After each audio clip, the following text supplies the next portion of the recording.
Hello guys, welcome to my YouTube channel. My name is Harjeet Kaur. हम कर रहे हैं लूसेंट जीके के ऑब्जेक्टिव क्वेश्चंस, जिसमें हमारा ज्योग्राफी सब्जेक्ट चल रहा है और इस पे आज हम डिस्कस करेंगे क्लाइमेट एंड वेदर से related questions. Climate and weather से रिलेटेड फर्स्ट 25 क्वेश्चंस ऑलरेडी हम डिस्कस कर चुके हैं। आज हम उसके आगे वाले क्वेश्चंस डिस्कस करेंगे। तो आज का फर्स्ट क्वेश्चन है, match list 1 with list 2। List 1 में क्लाइमेटिक रीजन दे रखा है, लिस्ट 2 में लोकेशन दे रखी है। फर्स्ट है टुंड्रा। टुंड्रा कहाँ पे है? टुंड्रा रीजन जो है ये वेरी हाई लैटिट्यूड्स पे पड़ता है। नेक्स्ट मॉनसून रीजन की बात करें तो मॉनसून रीजन कहाँ पे है? ये है लार्ज एरियाज ऑफ ट्रॉपिक्स पे, राइट। फॉर एग्जांपल इंडिया की बात कर लो तो इंडिया में क्या है? ट्रॉपिक ऑफ कैंसर बिल्कुल इंडिया के सेंटर में से क्रॉस कर रही है, तो ट्रॉपिक्स पे है इंडिया। कंट्री जो है ट्रॉपिक्स की कंट्री है, तो यहाँ पे क्या है? साउथ वेस्ट मानसून आती है इंडिया में। तो मानसून कौन सा एरिया हो गया? Large areas of tropics. Mediterranean sub tropical की बात करें तो Mediterranean sub tropical continental western margin between 30 to 40 degree north and south पे पड़ता है। Equatorial region continental interiors of low to moderate elevation along the equator. Next assertion, equatorial region is an area of sluggish development. Sluggish development का क्या मतलब होता है कि कोई ज्यादा डेवलपमेंट नहीं हुई, लो डेवलपमेंट, कोई इकोनॉमिक ग्रोथ नहीं हो रही। लेकिन इक्वेटोरियल रीजन में ऐसा नहीं होता। बहुत सारी ऐसी इक्वेटोरियल कंट्रीज है जो कि वेल डेवलप्ड कंट्रीज है। तो फर्स्ट वाली स्टेटमेंट रॉन्ग स्टेटमेंट है।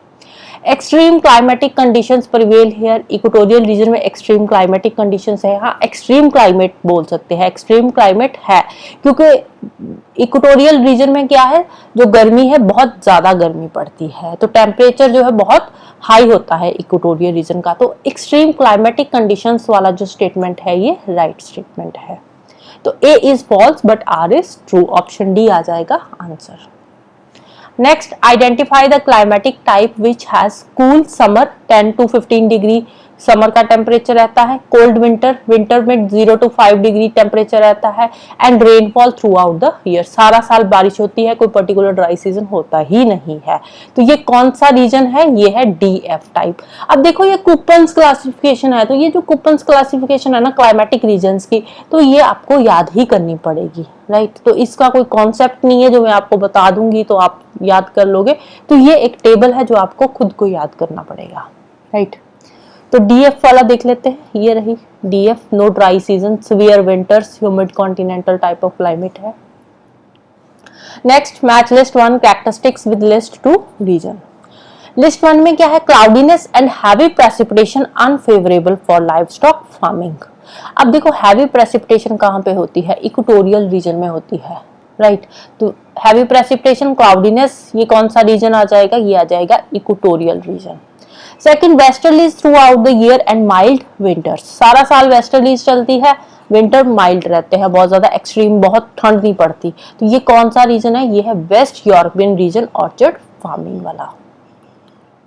नेक्स्ट, फेमस फॉर गेम, ये है सवाना रीजन। ये ग्रासलैंड्स है, बिग गेम कंट्रीज जिनको बोला जाता है, ये ग्रासलैंड कंट्रीज है जहाँ पे बड़े बड़े एनिमल्स होते हैं, लाइक एलिफेंट हो गया, जिराफ हो गया। तो फेमस फॉर गेम आ जाएगा savanna region of parkland type vegetation. Next, dry summer and wet winters. अब वेट विंटर्स, अब देखो जहां पे वेट विंटर्स वाली बात आ जाती है ना, विंटर रेनफॉल की बात आ जाती है, तो वहां पे आंख बंद करके Mediterranean type of climate tick कर देना, राइट। तो wet winters, Mediterranean type of climate. Next, match list 1 clouds with list 2 characteristics. अब देखो जब हमने क्लाउड्स के क्वेश्चन डिस्कस करे थे ना, तो उस टाइम पे मैंने क्लाउड्स के टाइप्स के बारे में भी डिस्कस करा था कि कितने टाइप्स के क्लाउड्स होते हैं, किस तरह के होते हैं, उनके कैरेक्टरिस्टिक्स क्या होते हैं। तो वो उस वीडियो में मैंने आपके साथ डिस्कस किया था, इसलिए यहाँ पे मैं स्पेसिफिकली क्लाउड्स की पिक्चर डालकर उसको मैं डिस्क्राइब नहीं कर रही, यहाँ पे मैं सिंपल आपको आंसर बता रही हूँ, राइट। तो साइरस क्या है? Feathery appearance. अगर आप मेरी पहले की वीडियोस देखते आ रहे हो ना, तो आपने ये वाले क्लाउड्स वाला जो टॉपिक है ऑलरेडी आप कवर कर चुके हो, राइट। साइरस क्लाउड्स क्या होते हैं? फेदरी अपीयरेंस, फेदर टाइप के दिखाई देते हैं। स्ट्रेटस, स्ट्रेटस लेयर्स की फॉर्म में जो क्लाउड्स होते हैं, राइट। तो स्ट्रेटस लेयर्स की फॉर्म में है तो हॉरिजॉन्टली स्प्रेड हुए होते हैं। Nimbus cloud rain giving cloud है, बहुत बारिश होती है निम्बस क्लाउड्स के साथ। क्यूमुलस क्लाउड्स ये वर्टिकली ग्रो करते हैं ऊपर को, कुछ इस तरह दिखाई देते हैं, ऐसे ऊपर को क्लाउड्स बहुत ऊपर तक होते हैं ये clouds, right. Next, the Mediterranean reason receives rainfall. Mediterranean reason में विंटर में बारिश होती है, किस वजह से होती है? वेस्टर्लीज से होती है, from westerlies in winter. Penguins are found in weather classification. अब देखो पेंगुइन्स कौन से रीजन में मिलते हैं? पोलर रीजन में मिलते हैं, जो कि आइस कवर्ड एरिया होता है। तो अगर हम बात करें टाइप की तो ई वाला है पोलर और एफ आ जाएगा आइस कैप, तो कोड क्या बन जाएगा? E F. ऑप्शन ए आ जाएगा answer. Tasmania and New Zealand are located in.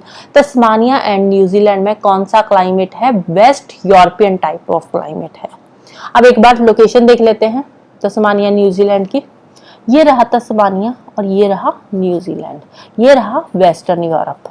अब देखो लोकेशन यहाँ पे है ट्रॉपिक ऑफ कैप्रिकॉर्न, राइट। ये है ट्रॉपिक ऑफ कैप्रिकॉर्न और कैप्रिकॉर्न के बिल्कुल नीचे यहाँ पे आ जाता है, बिल्कुल नीचे नहीं मतलब थोड़ा सा नीचे आ जाता है न्यूजीलैंड एंड तस्मानिया वाला reason.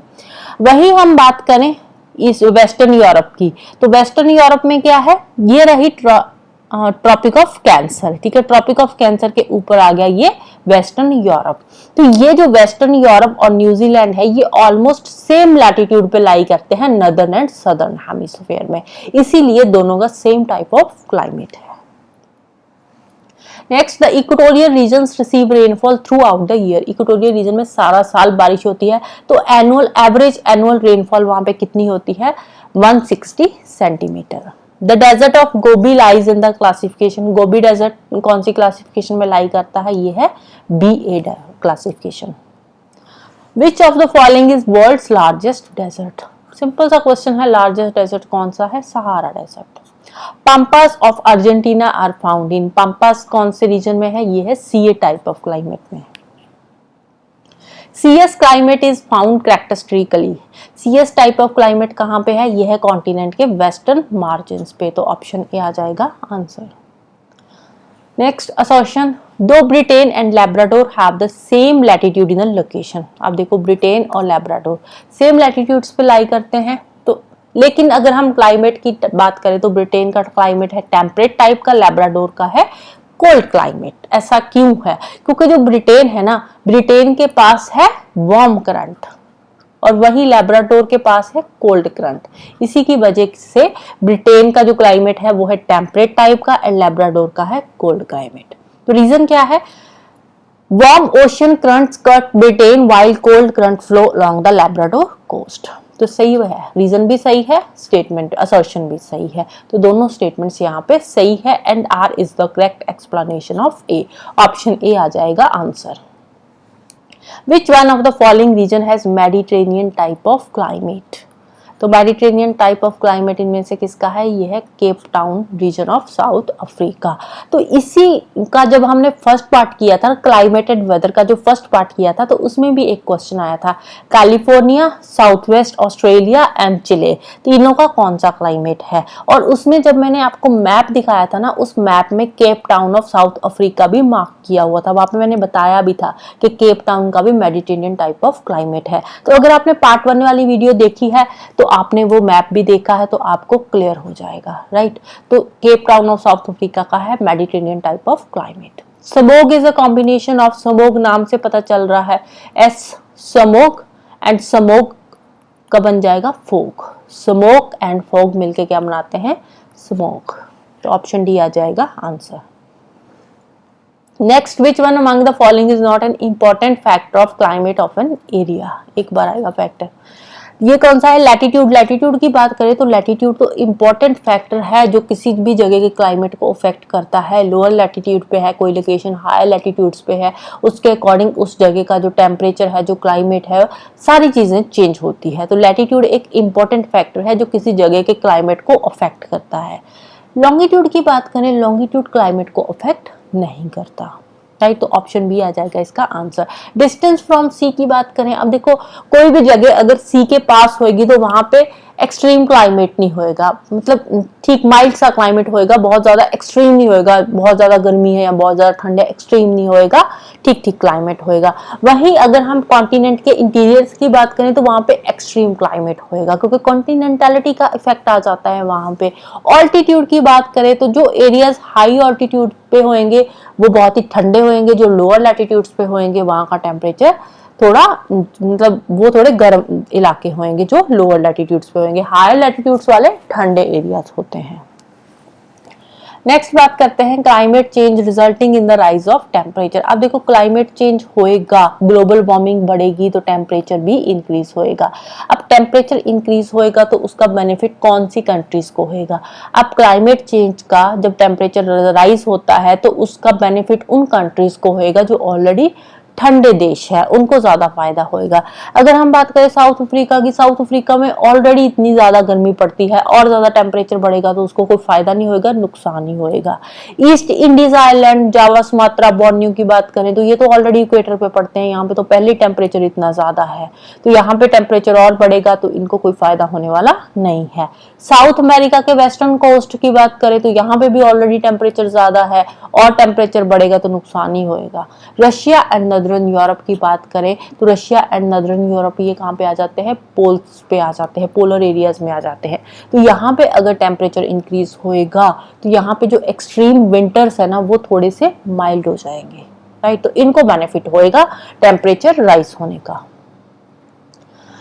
Next, a geographic region has the following distinct characteristics: warm and dry climate, mild and wet winters, evergreen oak trees। अब देखो मैंने पहले भी बताया था, यहाँ पे wet winters की बात आ जाती है, winter rainfall की बात आ जाती है या winter precipitation की बात आ जाती है, वहां पे आंख बंद करके Mediterranean type of climate tick कर देना है। तो यहाँ पे भी सेम वही हो रहा है, wet winters आ रहे हैं तो इट मीन्स क्लाइमेट कौन सा है? Mediterranean type of climate. Next, which one of the following does not control climate? तो ये क्वेश्चन पहले भी आ चुका है, दोबारा रिपीट हो रहा है, तो आंसर है इसका longitude. Next, which one of the following is the characteristic climate of tropical savanna region? तो ये जो ट्रॉपिकल सवाना रीजन है यहाँ पे एक डेफिनाइट ड्राई सीजन होता है और एक डेफिनाइट वेट सीजन होता है, तो आंसर आ जाएगा option D. Next, which of the following conditions indicate the impact of global warming?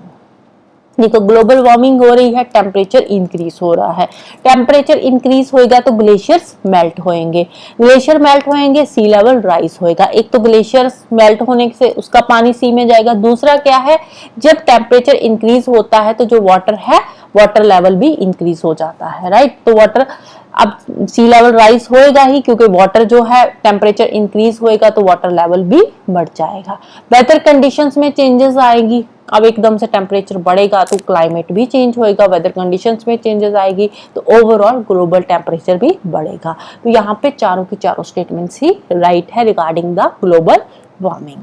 तो आंसर आ जाएगा all the above option D, right? So that's all about today. तो जाने से पहले वीडियो को लाइक कर देना, शेयर कर देना और चैनल को सब्सक्राइब कर लेना। Thank you, bye bye and have a nice day.